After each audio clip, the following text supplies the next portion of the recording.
رسول اللہ صلی اللہ علیہ وسلم نے فرمایا، جو شخص اللہ کی راہ میں جہاد کے لیے نکلا، اللہ اس کا ضامن ہو گیا۔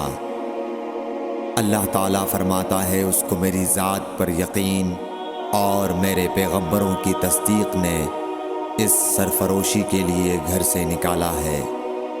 میں اس بات کا ضامن ہوں کہ یا تو اس کو واپس کر دوں ثواب اور مال غنیمت کے ساتھ، یا شہید ہونے کے بعد جنت میں داخل کر دوں۔ رسول اللہ صلی اللہ علیہ وسلم نے فرمایا، اور اگر میں اپنی امت پر اس کام کو دشوار نہ سمجھتا تو لشکر کا ساتھ نہ چھوڑتا، اور میری خواہش ہے کہ اللہ کی راہ میں مارا جاؤں، پھر زندہ کیا جاؤں، پھر مارا جاؤں، پھر زندہ کیا جاؤں، پھر مارا جاؤں۔